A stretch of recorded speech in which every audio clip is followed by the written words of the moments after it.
I kind of think of the imagination as a part of the subconscious mind, a part of your mind, a place. And I think of visualization as the action that you do to communicate to the imagination.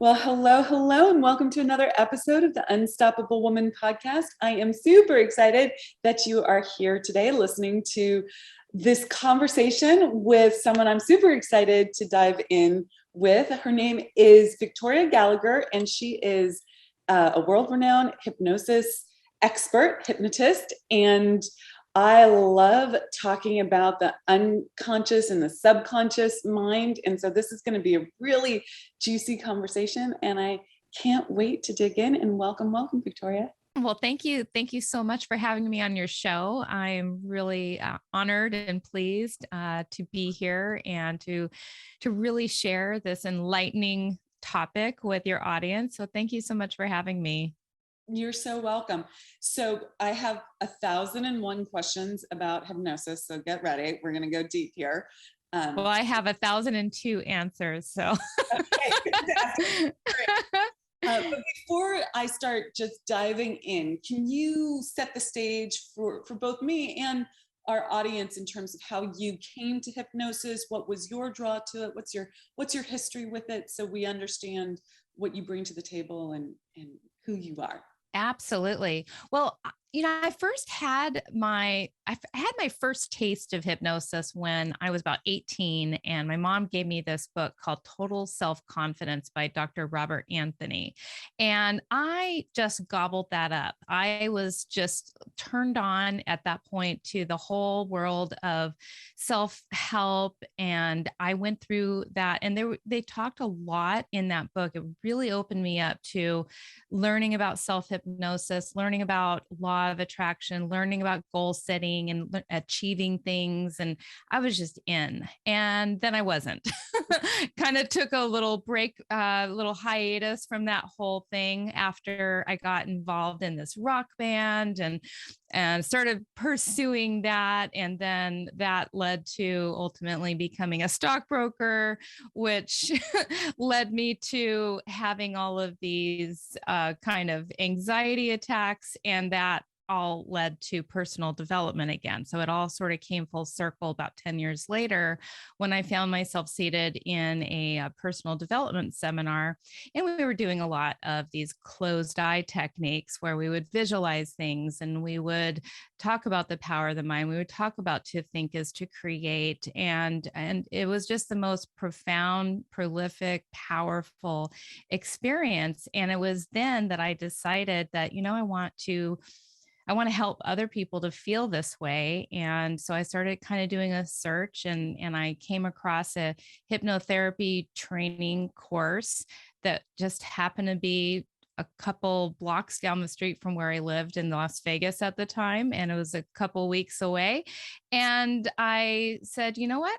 This is it. I want to get certified in hypnosis, hypnotherapy. That led to NLP, and I wanted to create one of the largest hypnotherapy websites online. And, and before you knew it, I was self-employed and doing my own thing. And that was about 22 years ago.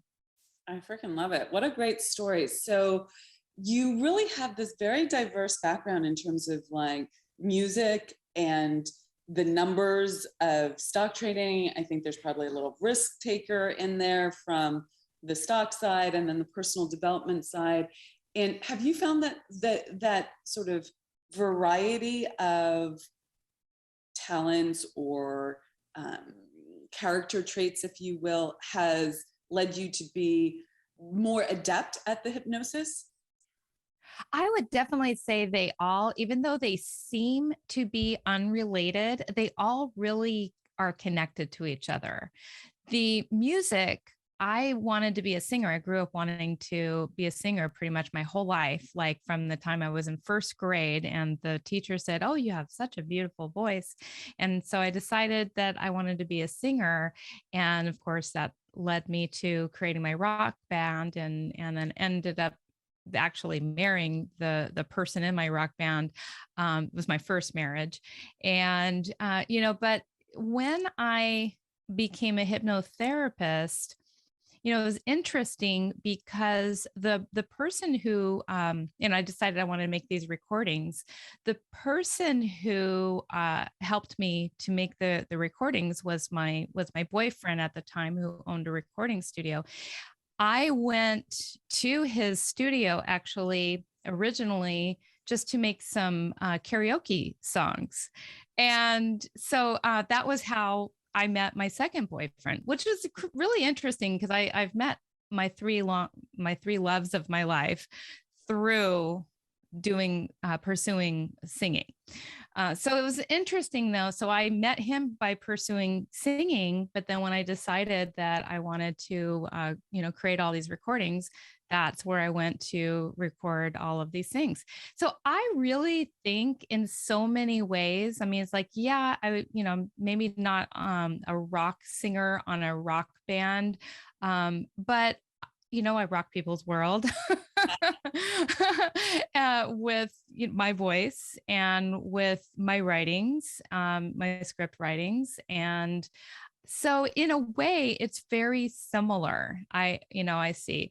And then, with the stock brokerage background, that really kind of helped me with my money mindset, and really to kind of get the money issue out of the way, because a lot of coaches and spiritual entrepreneurs, particularly women, have a really hard time asking for the sale and asking for large amounts of money.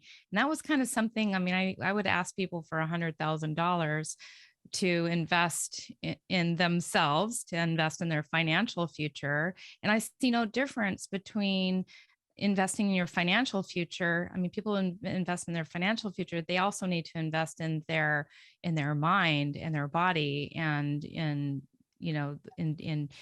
ultimately creating a career that they want. And so I believe that really kind of helped me in that regard, just to understand how money works and to understand how other people's money mindsets work. And yeah. So there are a couple of things that I want to just riff off of there. One is a little bit of a non sequitur, Victoria. So you had the teacher who said, "Oh, what a beautiful voice you have," and you ran with that. I have the complete opposite experience. I have the teacher, "You know what? Why don't you mouth the words to the song?" Right? and that it's so interesting, like thinking about how we're so malleable in such an open book. Our subconscious is really wide open when we're children. We don't have as much of the gating factors, the conscious mind saying, "Oh, I'm not going to take that in." And so I made that my reality. I made that my identity, which is, you're not someone who can sing, which is absurd. But anyways, little squirrel there. But I do want to also talk about this money mindset piece and sales, because it's something that I work with my clients on from a mindset perspective and a tactical perspective, both. And asking for money, I think it's different when you're asking for money on behalf of another company than when it's your own business. But nonetheless, it's a challenge for many people. And can you talk a little bit about how hypnosis might help that? I think it would be really useful. And while you're speaking to that, can you tell us, like, define hypnosis for us, set the frame for what that is for people who've heard of it but don't really have a good definition with it for it? Absolutely. So yeah, I'll start with what hypnosis is, and then I'll kind of move into the money mindset and how hypnosis can help with that. So hypnosis in and of itself it's really a heightened state of suggestibility, meaning that, you get your mind into a place where it's receptive and it is absorbing the new suggestions. And so it's really, hypnosis is a way to bridge the gap between the conscious mind, which is the more literal, rational, surface level of our mind, to our subconscious mind, which is the more irrational, creative, emotive, part of our mind. And it's that subconscious mind that holds all of our beliefs and our filters through which we see the world. And all of these beliefs and these filters through which we see the world, about 80% of them began, just like you were talking about, when we were in that very early stage of our life. Between 0 and 6 years old, you have no conscious mind. There's no conscious mind. There's no rational, there's no like, oh, that makes sense. There's no common to say no to a belief or an outside meaning that someone else is saying the world is like this or you're like this. You can't deny it. You can't stop it. You can't. Exactly. It's just those, just like they say that our minds are like sponges when we're growing up. And it's absolutely true. They are sponges and they are absorbing every single experience, every word, everything we see, everything we hear, everything we touch. And we learn very quickly at that age. And this is right. Whatever anybody says, whether they're joking, like the subconscious mind doesn't know that that you're telling a joke. The subconscious mind doesn't know that the parents are fighting when they say rotten, awful things to each other. The subconscious mind doesn't know that when they hear the parents say, we can't afford that, that's too expensive, you're not worth it, I'm not worth it.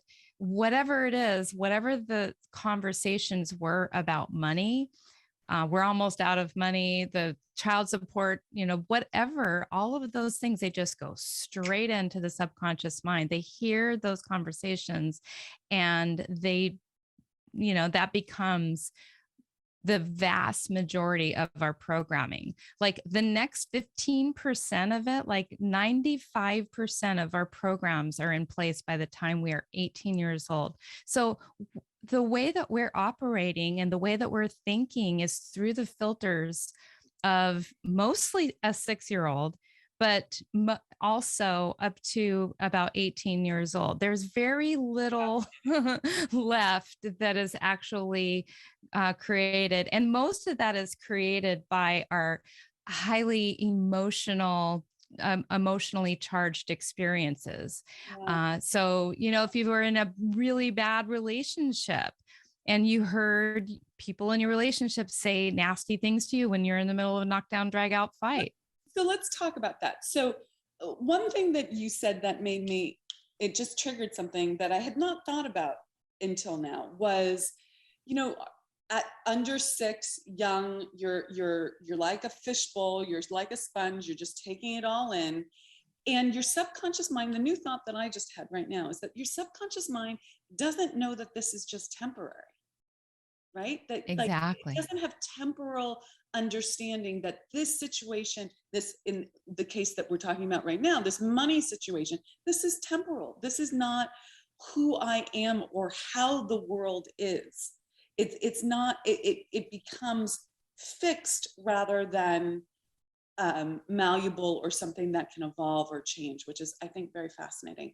So one of the things that I've learned around the subconscious is that you can change it through constant spaced repetition and big emotional like shocks, which in this case it would be, a bad relationship would be both. It's constant spaced repetition and it's kind of a shock to your system. Yeah. Where does hypnosis fit into that? Because it seems like it's not such a shock to your system. It's really quite gentle. And it's not constant spaced repetition, because you don't have to do it 1,000 times. You can have I think there is some repetition that's involved, but it's not as much as saying a statement, an affirmation, or a new belief to yourself. As powerful as that is, hypnosis has this sort of middle way of getting into the subconscious. So can you talk about the mechanism there and how that fits in? Absolutely. So there's several ways to get into the subconscious mind. You mentioned the repetition, the heightened emotional experiences, but then hypnosis is a third way to get into the subconscious mind. And the reason why the third way happens is because of the our brain waves. So we have our very quick top surface level brain waves, which is the beta. It's the conversational. It's what we're using right now when we're wide awake and aware. And so our brain waves are moving very fast. Then we move into alpha, and alpha is a little bit of a slower brainwave state. And that's a brainwave state that we access when we are, just kind of closing our eyes for just a little bit and kind of starting to visualize and get a little bit relaxed. The state below that, which is the same state that you technically enter when you go into hypnosis, is called theta. And the theta brainwave state is the state of mind that's brainwaves are moving very slowly. And when those brainwaves are moving very slowly, it gives access to the subconscious mind. So now we can penetrate through those, the critical factor, if you will. So there's this critical factor where if you just gave somebody a suggestion that said, that something that they don't believe, that they don't currently believe, that critical factor is going to toss it out. So if you gave them a suggestion that, you are open to receiving an abundance of clients, and their mind's going to go something like, yeah, it sounds nice, but I don't really believe that. Right. Well, when you go into hypnosis and you're just in this really kind of dazed, happy, dreamy state, and it kind of sets that critical factor aside, and it just allows those suggestions to become absorbed into the subconscious mind. And it still requires an emotional charge. It still requires some repetition. So hypnosis, it's not just something, it's not like a quick one-time fix where you can just kind of go in and alter the subconscious mind, but it's going to happen a lot more quickly than if you just, set affirmations every day for the rest of your life. That, that's a way that can work, but it's actually much quicker. You can make changes within a matter of weeks. Tell me about the brain waves, the brain states, because I think that's really interesting. The whole beta, then what was it? Alpha, then theta. And theta is where you're much more open and accessible. How do you find that the music, because I know you do recordings, do you find that having the theta music, I don't know if you do that, but the theta music behind it helps with that? Because I know that when I've done my own recordings for myself, they're not hypnosis, but my own sort of belief statements for myself, and I map it to theta music, I'm like, oh, this is great. I can't work, but this is great. And so I've had to do sort of like a little bit more of the alpha style music to be able to listen while I'm doing other things. But anyways, is that super, is that a way to really help the individual access that state? So I'll tell you a couple things. So number one, I only recently started adding, and this what you're talking about are called binaural beats. Yes. And so those binaural beats, what it does is it synchronizes the patterns, the brainwave patterns to these kind of undetectable beats. And what happens is it sort of just synchronizes the brain to be at that, lower or whichever, frequency those binaural beats are designed to cause the brain to go into. For many years, I kind of felt like, and I still have a tendency, I like to train people to do things in the most natural way possible. So, for the longest time, I would just do a lot of, my hypnosis without those brainwave states. But then I kind of realized, that resistance is just all about me needing to make everything harder than it really needs to be. Like, why not? If I'm helping guide people into hypnosis, then why not make it just that much easier for them? And so it absolutely is a way to, just guide the brain waves to enter that state more naturally, more easily, and to keep it there. Because you can program with the binaural beats, you can have them slowly get into lower and lower vibes. And then as you're bringing them back out of trance, you can slowly bring those binaural beats up so they can also wake up a little easier. Because I've found that if you keep them at the same, because I've done this for myself. I have some where I just kept it at theta and then boom, now we're waking up, and it takes a little while for the brain to get out of that groggy state. Yeah. So you got to be really, really careful with them, depending on, what you have going on next. It's fine if you're just going to use it and then go to sleep. But if you got things you got to do, it takes a little while for the brain to like wake back up out of that theta state. Totally. Okay. Now I want to ask like a totally technical question, like help me understand how this works. So I've done like this much, just a small amount of hypnosis, but I've done like an audio recording that someone has personally created for me. I've listened to a couple recordings that are that you can purchase. I've done self-hypnosis by writing, which has been fascinating. And I've worked with an individual hypnotist, that's what you say.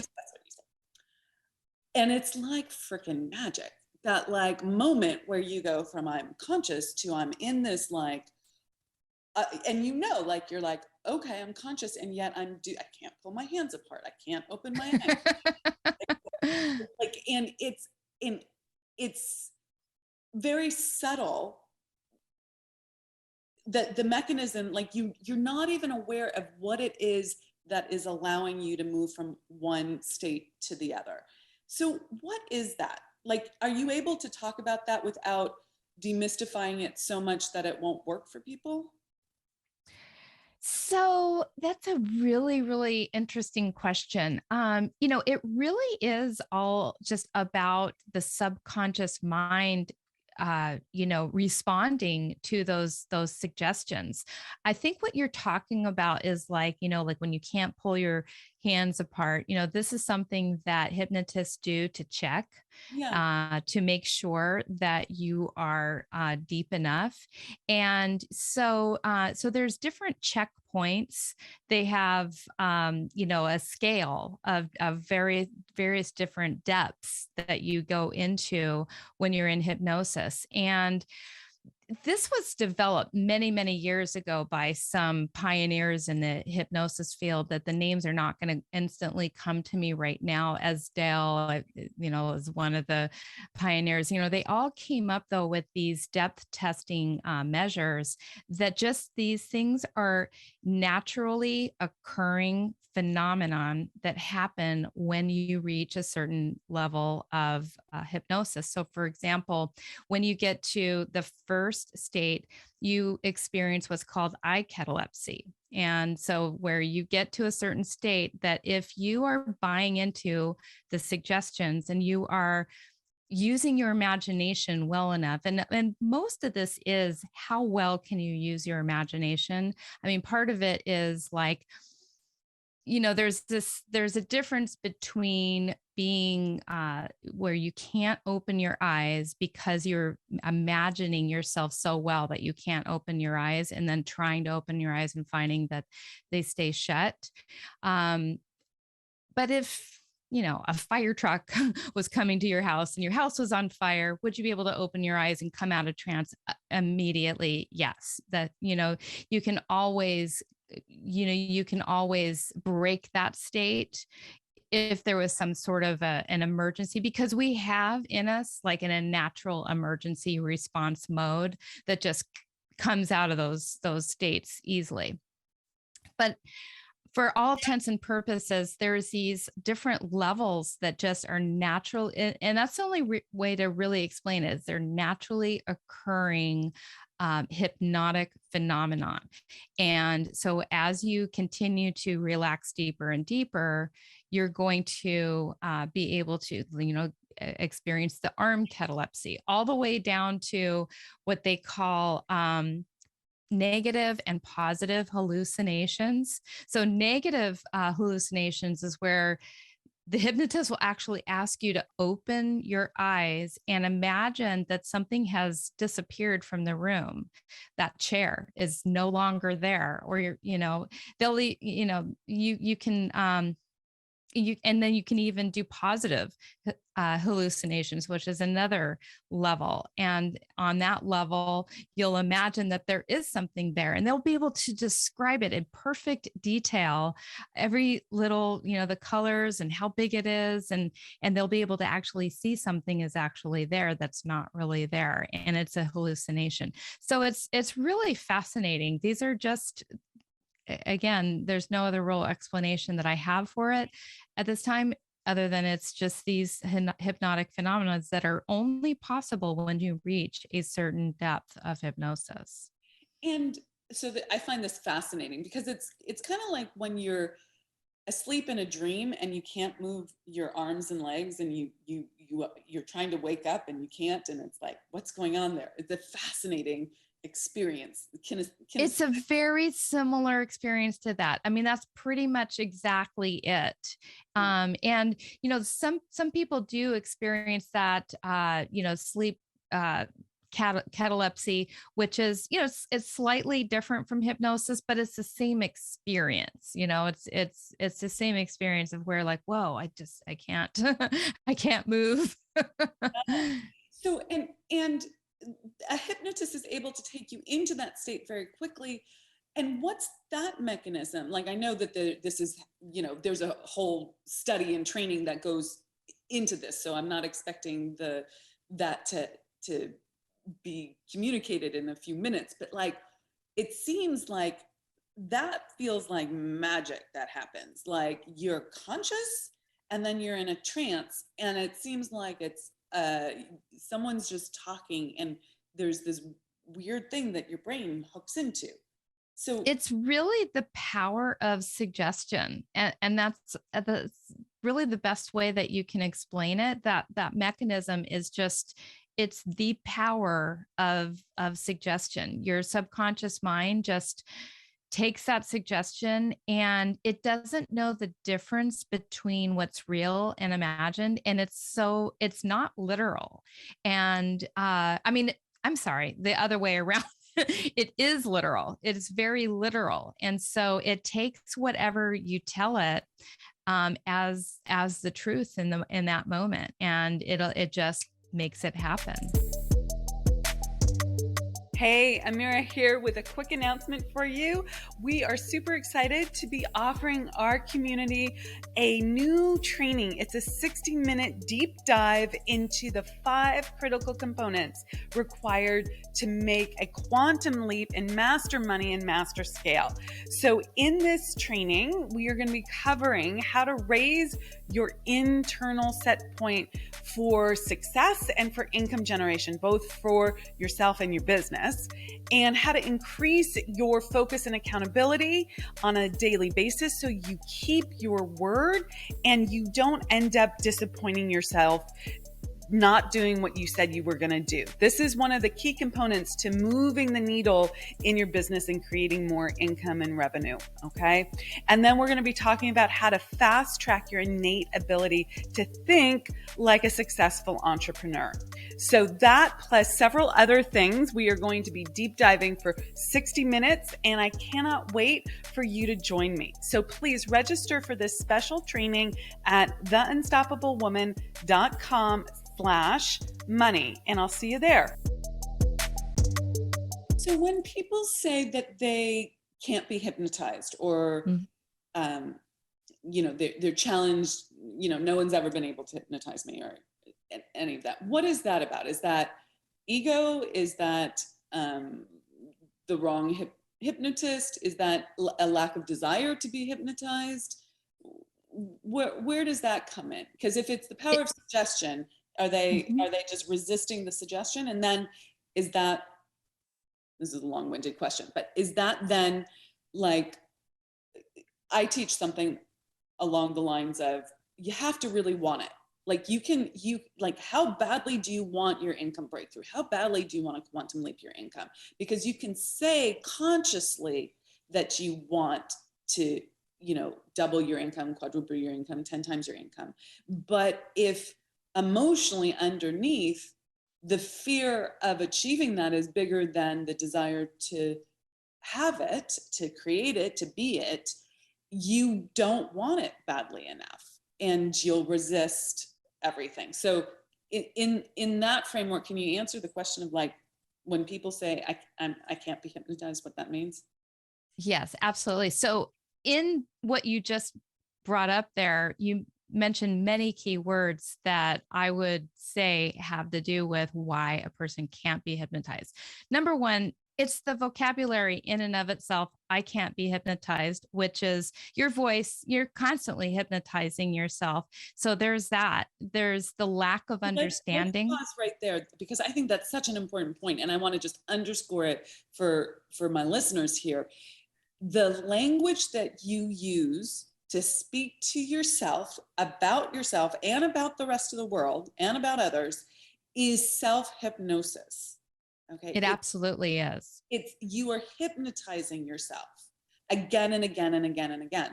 I'm a bit of a language Nazi with my clients. I'm like, stop that. Stop. Your word is your power. Let's shift that energy and reframe this, not just from a positive psychology or even like just positive thinking perspective, but from a like, your word is your power.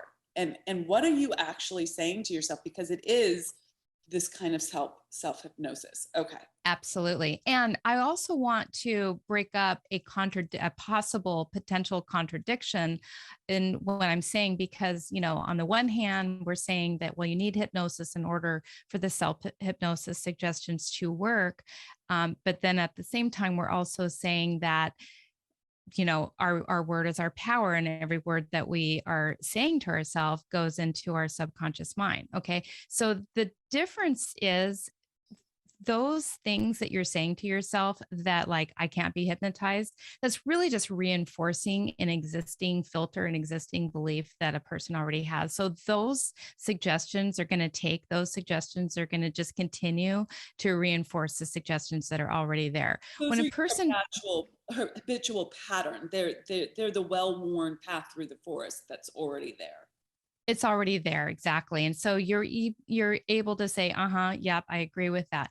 The the suggestions that you give to yourself that, say something like, I'm a money magnet or, whatever. And if you don't really believe that, there's going to be some resistance to believing that and to allowing that to get absorbed into the subconscious mind. So that's why we got to relax that, conscious mind, get the critical factor out of the way so that suggestions like that can go in and turn that into the new reality. But getting back to your question, which was about why a person feels like they can't be hypnotized.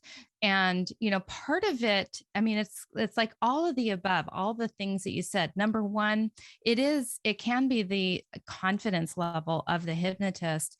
And if there's a low confidence level with that hypnotist, that's something that you can't even pick up on, visually, or, you don't know why you don't believe this person, but there's just something subtle that's happening, and it's coming through their body language. It's coming in their mannerisms. It's coming in the way that you're hearing them speak to you. And so it's, it can be the hypnotist. It can also be just not even having the rapport with the hypnotist, because a lot of people, you need to get into, you need to like the person that is hypnotizing you. If you're just like, oh, there's something off about this person, you're probably not going to be able to accept what they're saying to you or trust what they're saying to you. Another reason is fear. A lot of people, the pre-talk, which most hypnotists are, doing for a good 10, 15 minutes before they ever put you into hypnosis. The pre-talk is designed to really give the person all of the information that they need to have before they go into hypnosis, to bust up any of those myths. So many people think that, going into hypnosis, you're going to lose control, or hypnotists can, have you do things that you didn't really want to do. And none of that stuff is actually true, but it's just things that people have picked up from watching stage shows or seeing movies about hypnosis, and all of that stuff is just for entertainment. It's the real clinical hypnosis is so much different than that. And so the hypnotist has to there for a second, because this is a big yes. Okay. Yeah. Like people think I'm going to be taken over and I'm going to be made to do things I don't want to do. But we know that that's not true. The hypnosis community has validated, and I'm sure you can tell us why that's validated, but that we can't be made to do anything that we don't want to do. So with that in mind, how is it, okay, so help me understand this, because what I see with my clients, and I have this experience with myself over the years, working with my limiting beliefs in business and having to break through to get to that next level and all of that, that consciously I can say, I want this. Let's say it's making 7 figures, right? But subconsciously, there's an unknown fear that's saying, no, that's dangerous. That's change. That's not who I am. That's not my self-image. That's not my identity. And that I would put into the category of, I don't want to do that. Now, the way I help people work through this is I help them unpack what those semi-conscious, unconscious, subconscious beliefs are about themselves, bringing light and awareness to it, and then being able to unpack that and change their self-image and identity as a result of seeing that awareness. How can hypnosis work? And I know it does, but how can hypnosis work if it can't make us do something we don't want to do? Like, explain the power of the conscious mind versus the subconscious mind there. Because consciously, yes, I'm coming to you for weight loss. I want to lose weight. I'm coming to you to stop smoking. I want to stop smoking. But subconsciously, I think it's dangerous to let go of the weight, because then all the men are going to hit on me, and I have a history of sexual abuse, and that's unsafe or something. I'm making up an example. Or with smoking, it's like, smoking is my best friend. It's been with me for years. I'm nothing without smoking. That's my identity. I'm afraid to let that go subconsciously. Or if we want to talk about, business stuff, it's like, if I grow, if I hit that 7 figures, I won't have any friends or colleagues, and I'll be successful at the top alone. And that's a subconscious or semi-conscious belief. So how then, as a framework there, consciously we want something, subconsciously we don't want it. The subconscious is running the show 90% of the time. How then can we say hypnosis can't get you to do anything you don't want to do, since the subconscious really doesn't want to do that. The conscious mind wants to do it, but it's only worth 10% of your energy. Right. No, I totally understand the question. And it really just gets back to your limiting beliefs and figuring out what the subconscious mind is believing about that thing. And, and a lot of that really happens in the therapy process that happens before we even go into hypnosis. So I'll ask, so what did you learn about money, or what do you want to believe about money? And what are some of the things that are getting in your, what do you and we'll even ask the subconscious mind. Sometimes I'll just have them like close their eyes for a little while and like really listen to the beliefs that are there. And then we do a process called interrogating the limiting beliefs. So we'll just literally ask, is that really true? Who did you learn that from? Is that true for everyone? And before the hypnosis or during the hypnosis? We'll do that before the hypnosis. And then literally we take whatever those beliefs, whatever those beliefs are that we have figured out are not true, and literally ask, to convert those to address those exact beliefs. So what would you like to believe instead? And, and so I kind of, take them into a, kind of like a healing room where they can literally look at their limiting beliefs on a whiteboard and cross those out. And it's kind of a little bit of an NLP technique.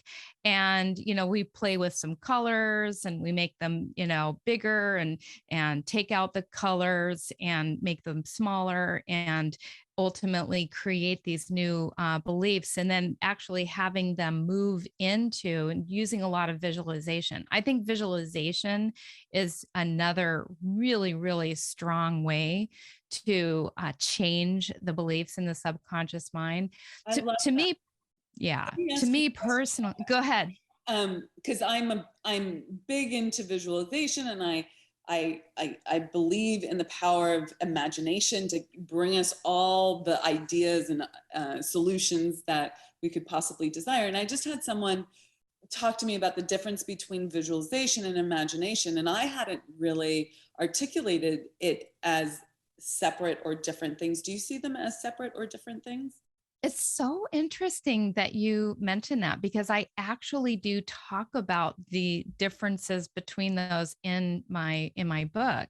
And so I consider visualization a mechanism to get into the imagination. I consider the imagination like the place in your mind ultimately that connects both.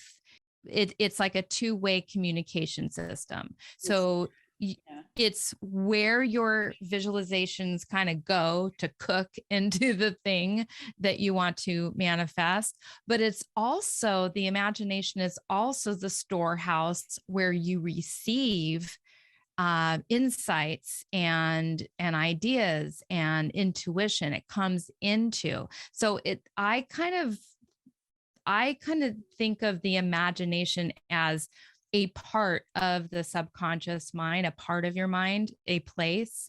And I think of visualization as the action that you do to communicate to the imagination. Interesting. As opposed to imagine as a verb, it's imagination as a place. Interesting. Mm-hmm. Yeah, that's what I think of it as. Now, imagine as a verb is like just almost akin to visualizing. Yeah, that's how. But it's another word to use because some people aren't visual. So when they hear the word visualization, but they don't really see very vivid, clear pictures, and they have a little bit better of a time, a little higher, easier of a time hearing things, or that maybe they're more kinesthetic.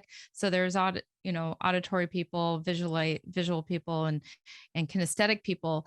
Imagine's a good word, a good verb to use instead of visualize, because they, you know, I think the power they're of imagination is just huge. And if people can tap into that, it's such a storehouse of power that's like so easily accessible once you give yourself permission to imagine. And I think that permission has been withdrawn, unbeknownst to most people, as if it were fantasy, like the thing that you were told as a kid, stop your mind wandering, come back here, right?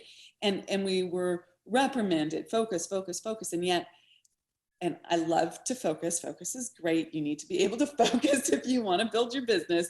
And your imagination is such an incredible tool. So circling back to the hypnosis, it's like before the hypnosis session, or in the hypnosis session, before you hypnotize the person, you are engaging their imagination to help them see what's possible for them, and to get clarity.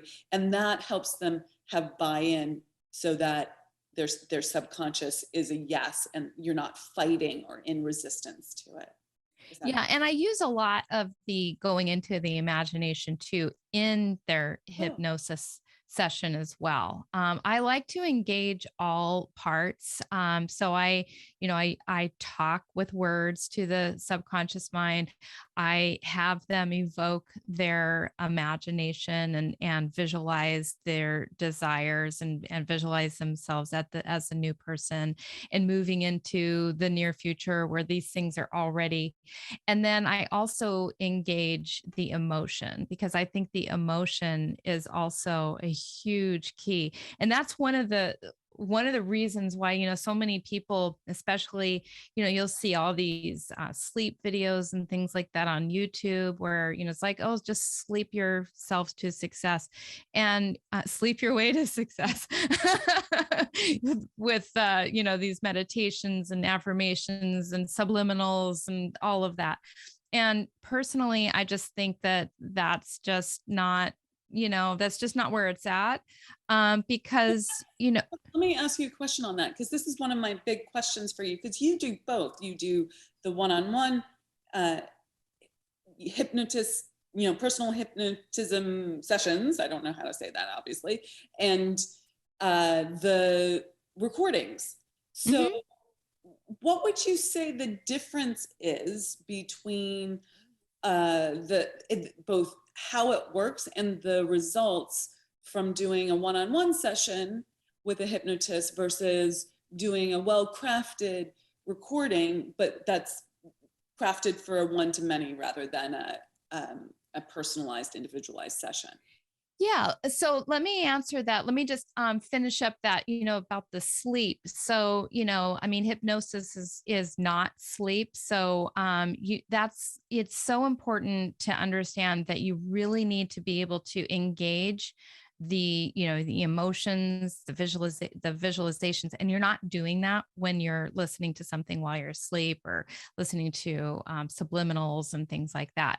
So the difference, between the guided recordings and doing a live one-on-one, there are benefits to both, for sure. Most people can get benefits out of listening to the guided hypnosis recordings.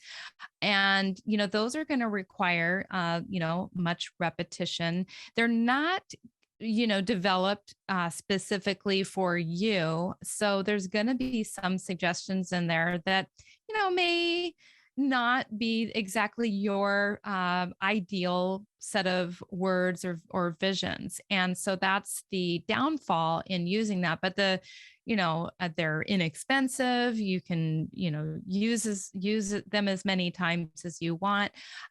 When you're working with a trained hypnotist, one-on-one, and it's just you and that person, you and that hypnotist, they are creating a set of suggestions and visions that are directly related to you. They're asking questions and they're formulating those suggestions. And there's also custom hypnosis as well. So where they can make a custom hypnosis recording. I do that as well. And so it's speaking directly to you about your specific goal, in words that are your choosing, that are 100% related to you. And that's just going to be far, far more effective. But then, for the person who's just not in a position to pay, for that kind of service, then you're going to be able to get, probably 80 to 90% of those kinds of results by using a very effective meditation or hypnosis guided recording that's already pre-recorded. That's great. So before I ask you my last two questions, where can people find out more about you, your hypnosis work, both the audio and the personal work that you do? How do they find you? Well, the first place that I really want your audience to know about, since we've been talking so much about hypnosis, is my HypnoCloud app. Because the HypnoCloud app is my life's work of over 500 hypnosis recordings, all in one place. And it's the best way really to get your taste of what it's like to, I've got some free sessions in there, and then the rest of them, the whole library opens up for an extremely low monthly fee. And then, if you want to, work with me personally, or, take any of my online courses, all of that, you can find out more at my website, which is victoriamgallagher.com. And you can get access to my practical law of attraction book, and all of my, one-on-one sessions, my courses, the whole world of Victoria. That's great. And we'll put all of that in the show notes. So thank you for that. We'll make sure that it's easily accessible. I think my audience is going to eat it up. They're going to love this, because they really, I teach a lot about the power of the subconscious mind and how we need to really harness that power for what we want, and how if we're unconscious to how it is the governor in our life, it can really hinder our ability to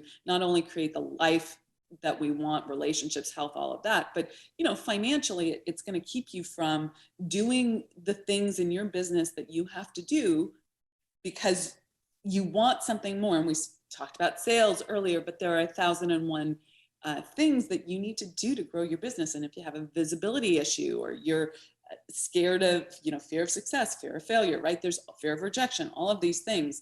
These are really core things in your subconscious that are keeping you limited and playing out an old identity that really isn't the truth of who you are. So I highly recommend all the tools for, working with your subconscious mind. So a couple more questions for you before we wrap up.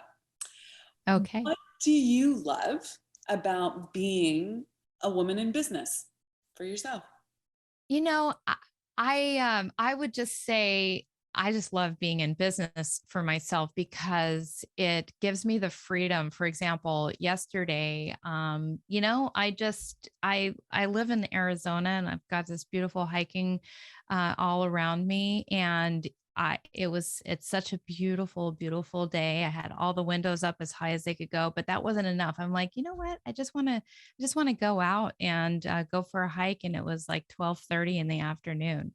And if I was not in business for myself, I would probably have to either lie to my boss, which I wouldn't do.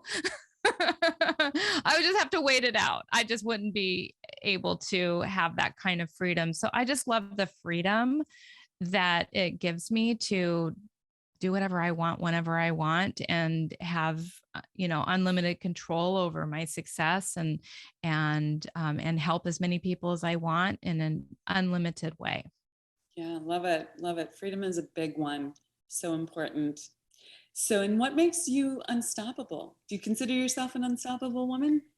I am unstoppable. Let me tell you, I would say that, there's just certain goals that I have that I, you know, still am working on achieving. And I never ever give up. I have this amazing level of tenacity that like will not let me give up. Sometimes I might set something aside for a little while and maybe work on another one of my half dozen or dozen projects that is always kind of circulating through my mind at any one time. So I always have another project that I can kind of work on just to keep myself, if I get stuck on something. But getting stuck is just never, never, an opportunity to quit or fail. I just don't have any quit in me whatsoever. I, I will succeed. And I just have this personality that won't ever give up. Freaking love it. Persistence, tenacity, no quitting. I love it. Yes, persistence. You nailed it. It's so key. It's so key. So I want to thank you so much for joining us on this podcast. Thank you so much for your generosity in terms of the information that you shared and the clarity with which you speak about the work that you do and how well you communicate how it works so that it's no longer or less of a mystery and people can really access this powerful tool. I think that's an amazing talent that you have to speak so clearly and eloquently, and I thank you for that. So thank you so much for being on the show. Thank you so much, Amira, for having me on your show. It was a blessing. And I love hearing you say that because that is something that I feel like I have worked to achieve, is to be able to speak to people with more clarity and understanding and really give them a thorough understanding of what this is all about and how they can use it in their own life. Absolutely. It's so important for people to have clear, good information. So thank you, thank you, thank you. Thank you. Hey, thanks so much for joining us and being part of the Unstoppable Woman movement. We have got a ton of free resources for scaling your business at theunstoppablewoman.com/free stuff. And you can find that link in the description below. So go ahead and check those out. And we'd also love your help in getting our message out to more and more women. If you'd be willing to share this video with all the unstoppable women in your life, that would be fantastic. And while you're at it, hit the subscribe button so you never miss an episode. Reviews, likes, and comments are greatly appreciated. We go in and read them all. So thank you for those. And thanks for listening, and be unstoppable.